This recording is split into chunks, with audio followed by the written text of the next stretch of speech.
அனைவருக்கும் வணக்கம். நான் பிரபாகர் ஜோதிடர். இப்போ நான் என்ன சொல்ல போகிறேன்னா, சில விதிகளை தெரிஞ்சு கொள்ளுங்க.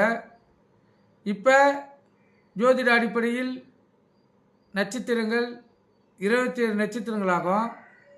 அதில் பாதி 15 திதியாகும். 15 திதியில் பாதி 22 யோகங்களாகும். 22 யோகத்தில் பாதி 11 கர்ணங்களாகும். கருத்தில் கொள்ளுங்கள்.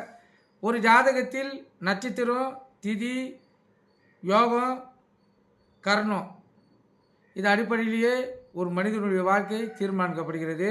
அதே போல் ஒரு கிரகத்துக்கு அதன் பகை வீட்டை காட்டிலும் சம வீட்டில் பலம் அதிகம், சம வீட்டை காட்டிலும் நட்பு வீட்டில் பலம் அதிகம், நட்பு வீட்டை காட்டிலும் ஆட்சி வீட்டில் பலம் அதிகம், ஆட்சி வீட்டை காட்டிலும் மூல திரிகோண வீட்டில் பலம் அதிகம், மூல திரிகோண வீட்டை காட்டிலும் உச்ச வீட்டில் பலம் அதிகம்.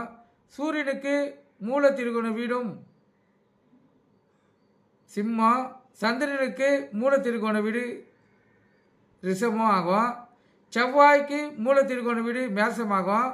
புதனுக்கு மூல திரிகோண வீடு கன்னியாகும். குருக்கு மூல திரிகோண வீடு தனுசாகும். சுக்கிரனுக்கு மூல திரிகோண வீடு துலாமாகும். சனிக்கு மூல திரிகோண வீடு கும்பமாகும். ராகு கேதுக்கு மூல திரிகோண வீடு இல்லை, கருத்தில் கொள்ளுங்கள். ஏன்னா மூல திரிகோண வீடு என்பது நிறைய பேருக்கு தெரியாது. நீங்கள் கருத்தில் கொண்டு நீங்கள் பயன்பெறுங்க. நன்றி, வணக்கம், வாழ்க வளமுடன்.